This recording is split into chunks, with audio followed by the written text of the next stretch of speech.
Hello, good afternoon. Kumusta kayo mga kababayan? Saan man kayo ngayon sa sulok ng mundo? Sana po ilagi tayo nag-iingat. Marami na pong kaguluhan ngayon ang mga nangyayari sa ating lipunan.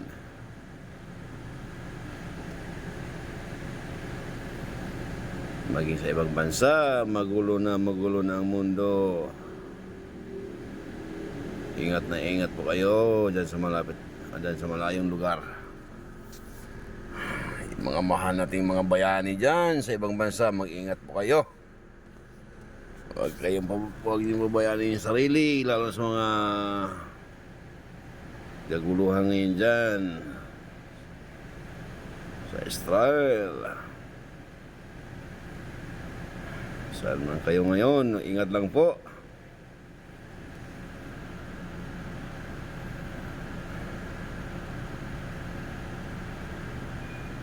Dito rin po sa atin bansa, magulo na rin. Nangangamba at may nag-aamba.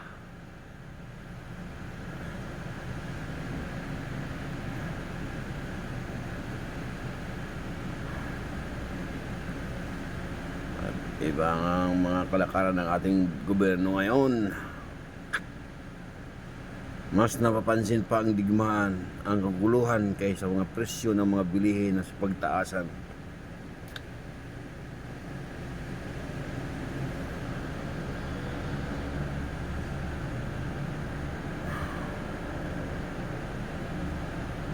Pag hindi nagbabago ang lahat ng sistema ng kalakaran sa ating lipunan, sigurado si Juan may pupuntahan.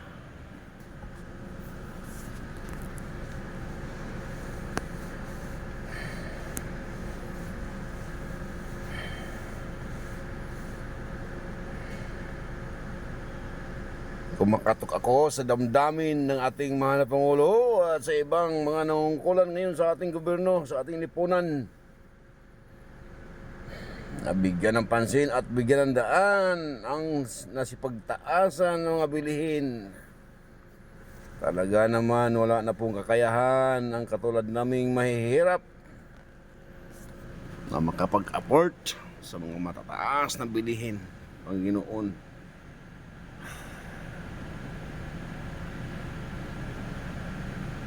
Kailan sa ating mga kababayan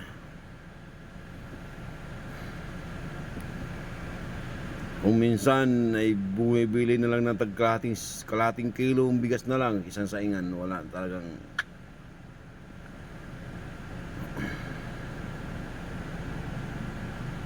talaga naman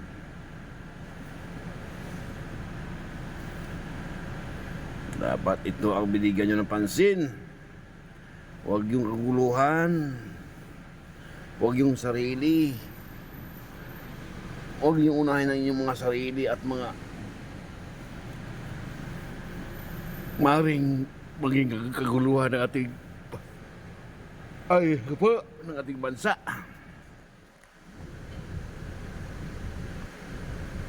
Sa presyo pangalang ng mga bilihin,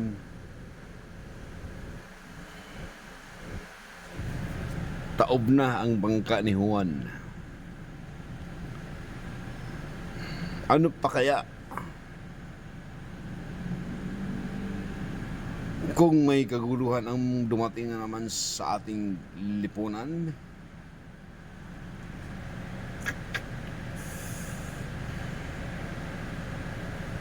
Mag-isip ng mabuti ang ating mga pamalaang nakaupo sa ating pamalaan. Kayo po'y inupo ng sambayan ng Pilipino para kami ay inyong pagsilbihan. Mas inuuna pa ninyo harapin ang mga kaguluhan.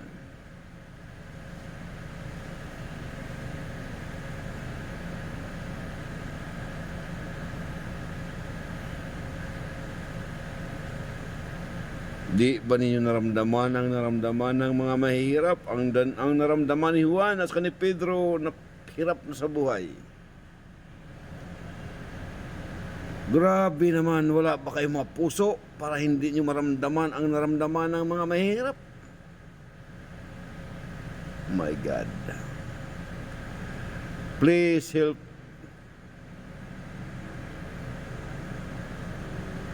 Please help me. O please to help sa mga taong matigas na ang puso at wala nang iniisip kundi ang sariling kapakanan.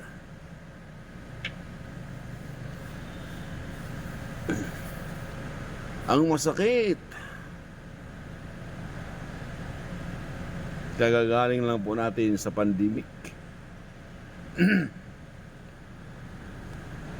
Tapos pag upo, iyan ang ipasalubong sa'yo. Presyo ng bilihin ay mataas.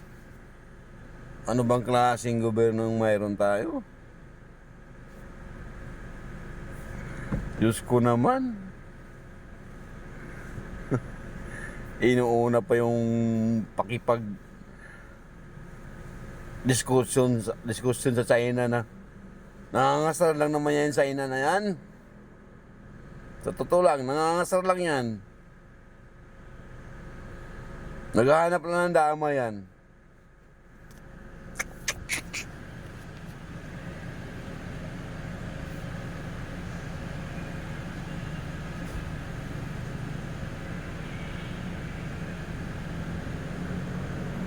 Kaya hindi dapat pansinin ng gobyerno yan sa China na yan.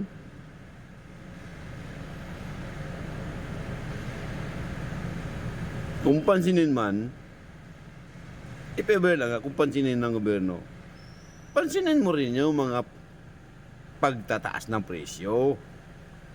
Dahil pwedeng pinagsamantalahan tayo ng China habang doon tayo nakatutok sa China. Yung ibang China naman ang gumagawa para magsipagpasukan yung mga smuggling dito. Di ano kayo, nabudol kayo.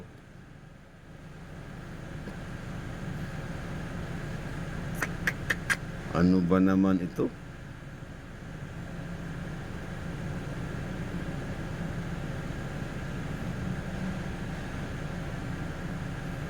No. Sa sarili ko lang itong pananaw at opinion bilang mamamayang Pilipino. Sa upo ng ating Pangulo ngayon na si Bongbong Marcos, parang wala tayong naramdaman na pagbabago. Parang wala. Ano ba? Parang wala lang talaga. Yung mga kalsada dati na yan eh. Susundan na lang niya yung mga pattern yan eh. Wala. Meron naman pala. Yung pag biglang taas ng presyo ng mga bilihin, yun ang nagbabago. Kabaligtaran ang mga nangyari sa kanyang mga pangako nung nag-election pa lang. Nung tumatakbo pa lang siya. Kabaligtaran po ang nangyayari sa lahat ng sinasabi niya na pinangako niya sa taong bayan. Kabaligtaran ang nangyayari, dapat hindi na lang siya nangako. Dapat ginulat na lang niya ang taong bayan sa presyo. Huwag na siya mangako. Katulad ngayon, nangako siya. Nabigo siya. Adi sumama lang yung loob ng sambayan ng Pilipino dahil hindi niya tinupad yung isang mga pangako niya.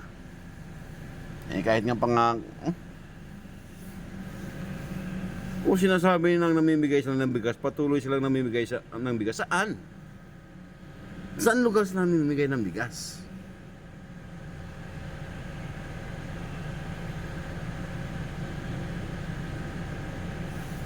Baka naman yung binibigay ng bigas, yung mga sinusurvey nila. Yung mga sinusurvey nila na area kung saan mga kabongbong ng mga sinusurvey nila, yun ang bigyan ng bigas. Patuloy, anong patuloy? Wala naman naramdaman ang mga Pilipino sa yung pagtutuloy-tuloy na pagbibigay ng bigas, ayuda. Wala po. At saka hindi po kayo dapat ang nagbibigay ng bigas. Kung talaga pong mayroong bigas at kung namimigay kayo talaga, may binibigay talaga ang gobyerno na bigas sa mga sambayan ng Pilipino.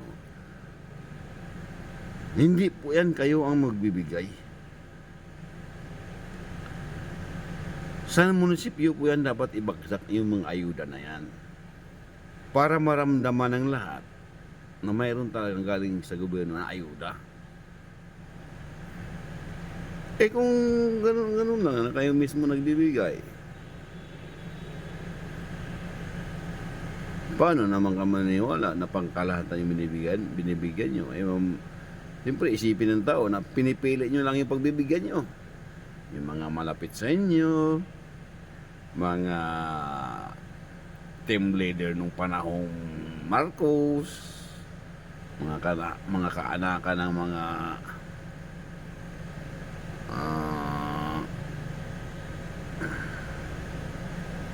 yung mga leader ng mga politics nung panahon ni Marcos. Baka yun, doon lang napupunta yung mga ayuda. Pero yung wala sa inyong hindi nyo empleyado, wala kayong kasama dyan na empleyado, at yung mga kaanak ng mga empleyado nyo yan ang binibigyan, wala. Bigyan nyo yung mga hindi nyo kilala, para po maramdaman talaga ng tao na hindi kayo nabibigay, na pinipili nyo lang ang pagbibigyan nyo. Lagi nyo ina sa Facebook na nagbibigay, hanggang patuloy kayo nagbibigay ayuda. Saan po? Saan lugar?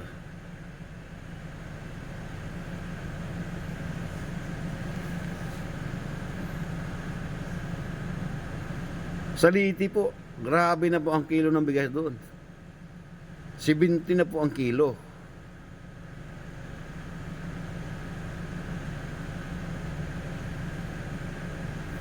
Pero hindi pa rin yun napapansin.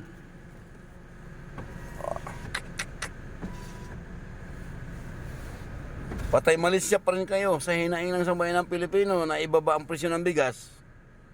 Patay Malaysia pa rin. Parang baliwala lang sa inyo.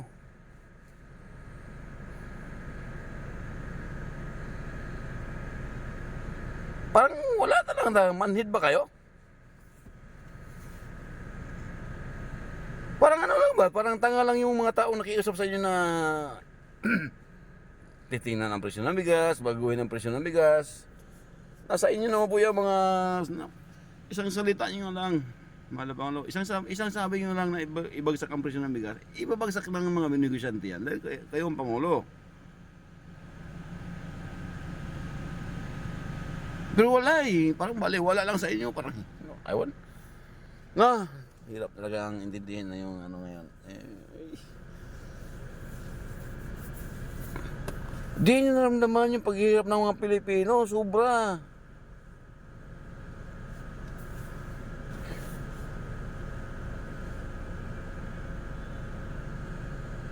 Parang tanga lang kami na nakiusap sa inyo na mananawagan sa inyo na i-ano ang bigas. Babaan ang presyo. Parang tanga lang kami na nagsasabi sa inyo na gano'n at humiling sa inyo ng gano'n. Grabe.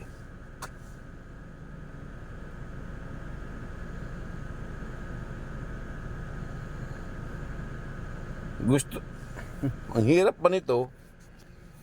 Gusto niyo yung kaguluhan. Alam na namin. Gusto niyo ng kaguluhan. Gusto niyo magulo ang ating bansa. Pero alam namin, kayo na mismo ang uunang lilipad papuntang ibang bansa once na nagkagulo.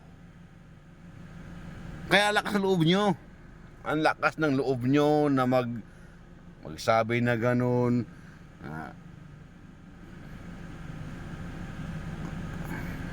Ewan ko sa inyo. Ang lakas ng loob nyo na makipagdigmaan sa China. Kayo naman unang lilipad sa ibang bansa kapag nagkataon. Ako?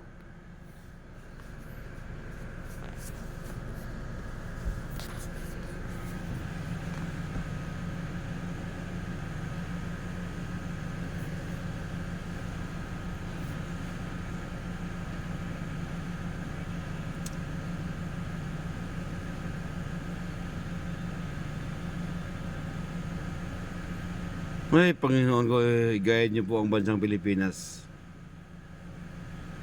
Sana po lahat ng nakaupo magising, magkaroon ng puso, magkaroon ng isip,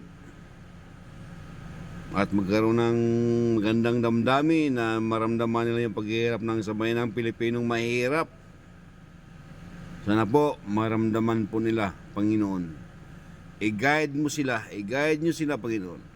Dahil talagang napapansin na ng sabayan ng Pilipino na hindi na pinapansin yung presyo ng mga bilihin. Ang pinapansin nila parang sarili nila at saka yung kaguluhan na maaring sumiklab. Hindi nila inisip na pag sumiklab ang kaguluhan, yung mga Pilipinong mga inosente ang madadamay. Okay lang sila, anytime sila pwede sila lumipad sa ibang bansa kapag nagkagulo na ang Pilipinas eh. Pag ginira ng China, lipad na yan sa ibang bansa mga yan eh. Magtatago na yan. O saan kaya punta niyan? Alam na kaya yun, panay biyahe. Inaalam na nila yan kung saan sila pwedeng pumunta kapag once na nagkagulo ang Pilipinas.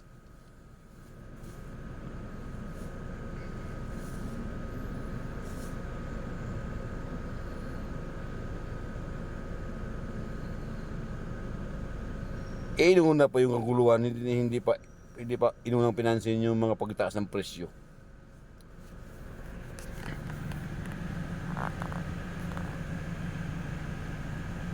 I-try mo, Mr. President, na ibaba ang presyo. Maniwala ako sa iyo, tataas bigla ang ratings mo.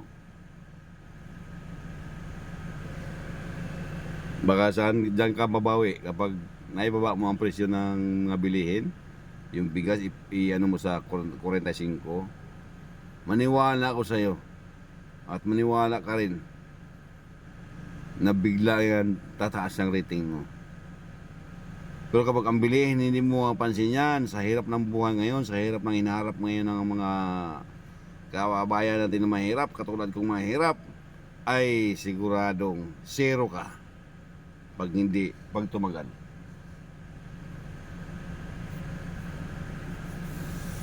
Baka X na ang matatanggap mo. X at saka itlog.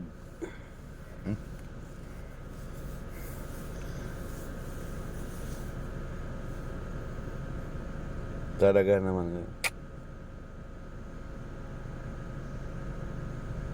Kahit ano-ano na lang yung mga pinaplano nyo. Talaga.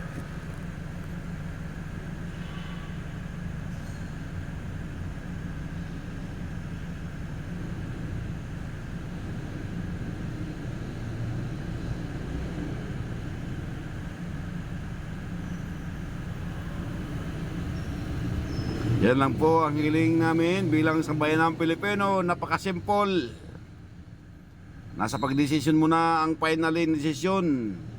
Pag sinabi mo mahal na Pangulo na ibaba ang presyo ng mga bilihin, ibaba ang presyo ng bigas, wala silang magagawa. Talagang susundin ng mga negosyante yan. Pero hindi mo lang talaga ginagawa.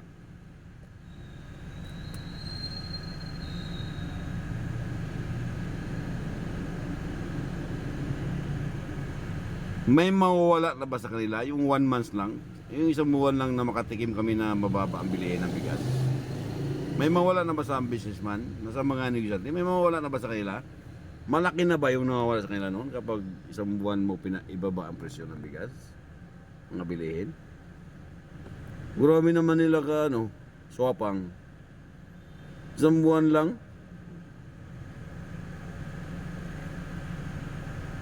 Lugi agad sila. Eh kami nga, ilang dekada na nagtitis sa kahirapan.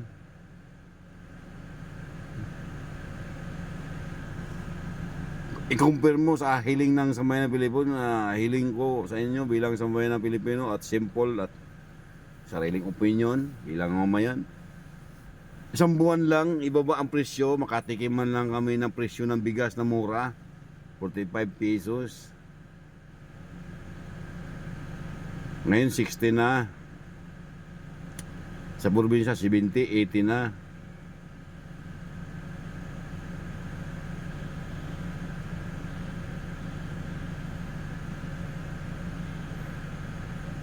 Dapat naramdaman ninyo ang katulad ng aming naramdaman ng mga vloggers na nakikita namin yung mga mahihirap. Sarili namin pera, tinutulungan namin sila. Kayo pa kaya na hindi naman yung sariling pera yung gagamitin nyo? Pera ng taong bayan yan, ipamahagi nyo? Walang mawala sa inyo? Kami, nakapagbigay kami ng tulong sa aming kapwa, sa aming sweldo lang bilang isang driver. Nakapamahagi kami masipa paano kahit kunting bagay, at least nakakarating natitikman nila ng natitikman ng ating kapwa ang galing sa aming mga pusong may pagmamahal sa tao.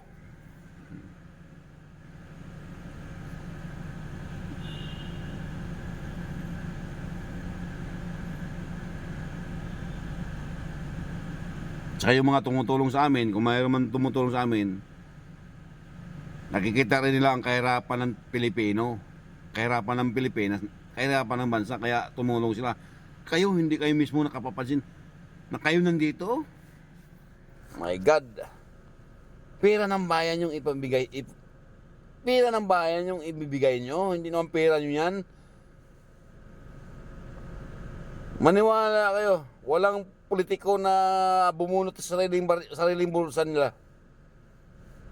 Puro charge yan, puro charge yan, puro charge yan, puro didak yan sa pera ng bayan. Grabe kasakim nyo.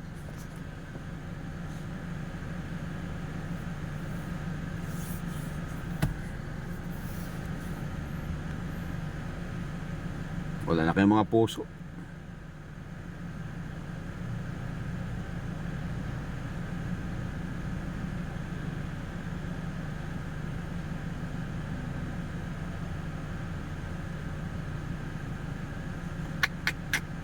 Para hindi na kayo tao. Grabe ng paglubog sa utak nyo. Grabe ng ano. Hindi na utak yung laman ng ulo nyo. Puro na barya ng ano. Puro barya na. Puro pera na ang laman ng utak nyo. Laman ng ulo nyo. Hindi na utak.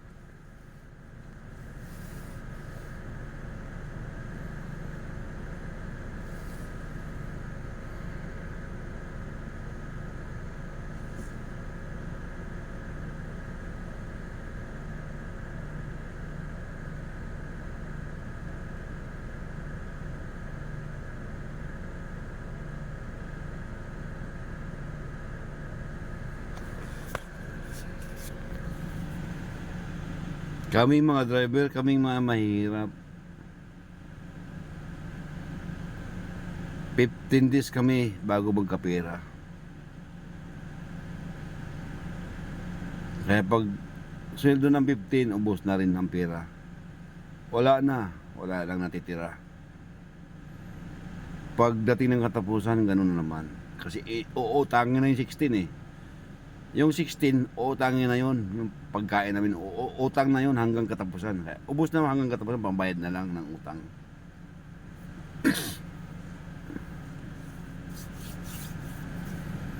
Eh kayo, grabe na pera nyo. Ano ba naman kayo? Anong grabe na pera nyo? Anuhin nyo ba yung pera nyo pag namatay tayo? Pag nawala na tayo sa mundo na to, pag tayo kinuha na ng Panginoon, maiiwan din yan. Maging lupa yan, lahat yan.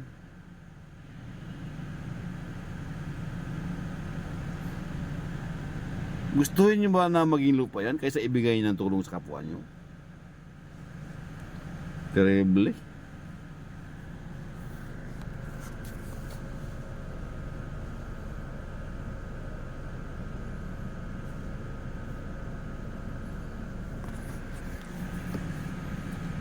Pakinggan nyo naman ang hinaing ng sambayan ng Pilipino na makatikim man lang na bumaba ang presyo ng mga bilihin.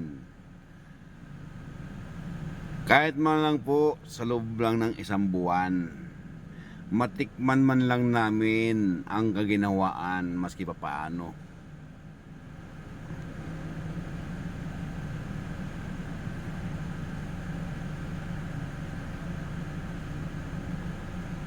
Ilan po sa amin, mas marami sa amin, ang pinalagahan ay bigas. Hindi bali walang ulam, basta mayroon ng bigas.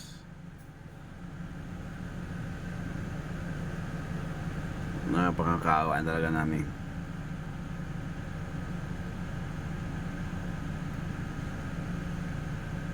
Totoo ngayon sa mga narinig ko sa ibang tao na ang mahirap lalong naghihirap, ang mayaman lalong yumayaman. Hindi naman malayo talaga nagkatotoo eh. Dahil ilang dekada na kayong nakaupo sa pamahalaan, sa gobyerno, hindi naman umaangat yung pera eh. Hindi umaangat yung mga pera sa sambayan ng Pilipino. Hindi umangat ang pera kung kahit sino maupo. Walang pag-angat. Laging bawas. Hanggat nawala na yata. So ilang dekada na kayo ng ganun. Hanggang ngayon pa rin ba gagawin pa ng pamahalaan? Gagawin pa ng nakaupo? Grabe naman kasakim.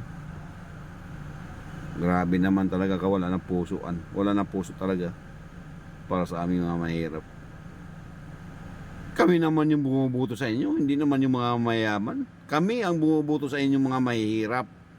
Dahil karamihan sa mga mayaman, hindi ang butante.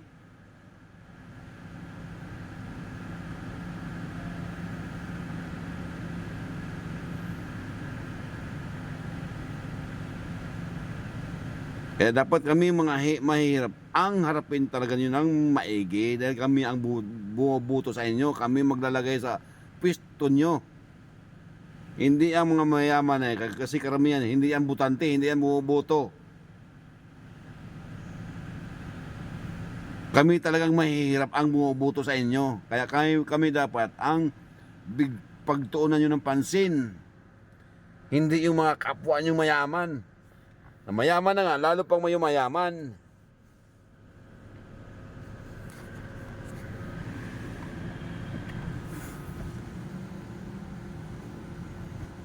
Sige.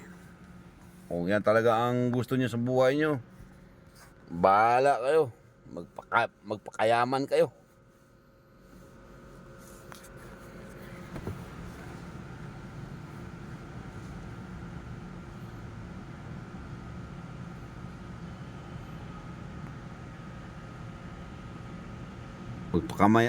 Magpakayaman kayo lalo.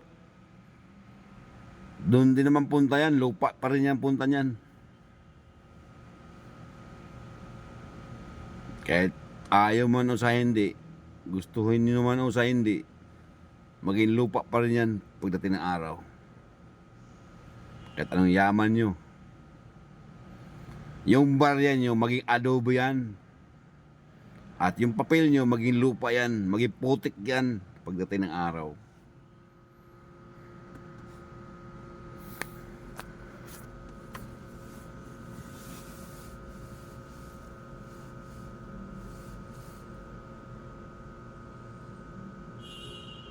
Ang masakit lang, bakit hintayin pa natin yung pera na maging putik? Dapat ngayon pa lang ibinigay na sa ating kapwa yan. Tinulong nyo na yan sa ating kapwa para hindi maging putik at mapakinabangan naman ng tao bago maging putik. Wala eh. Gusto na maging lupa eh. Gusto nyo maging lupa. Kasama natin lahat. Ayan sa yun yan. Lupa naman din pupuntahan natin lahat eh.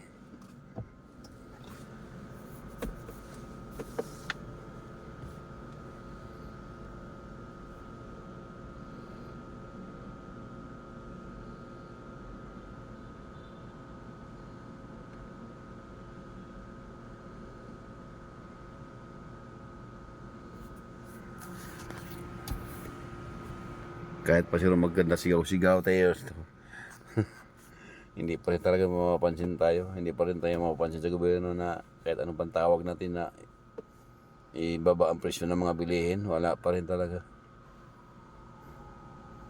Mabaga, wala talaga itong pag-asa na magkaroon ng pagbaba ng presyo.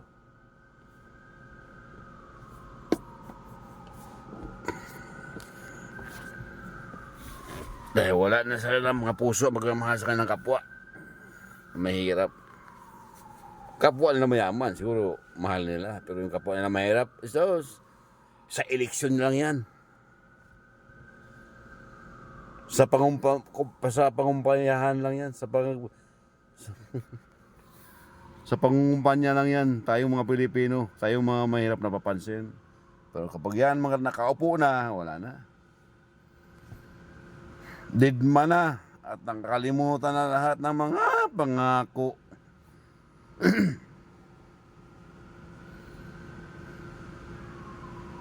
Na ngayon ay naglaho.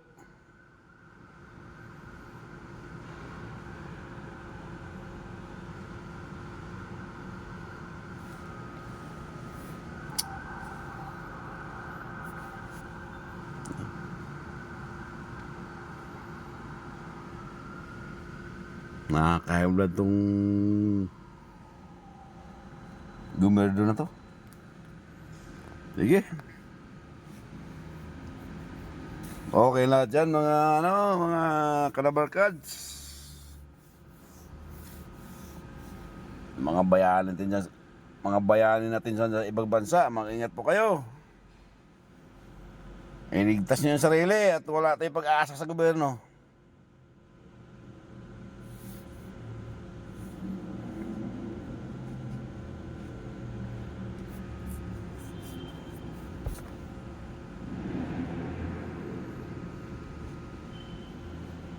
Hindi tayo napapansin, mga mahirap. Hindi na napapansin ang ating gobyerno ngayon.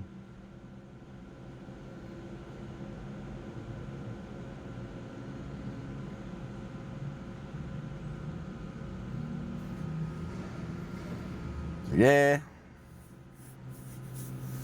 Maraming salamat sa inyo. Sa inyong pagsubaybay sa Chris MTV. Maraming salamat.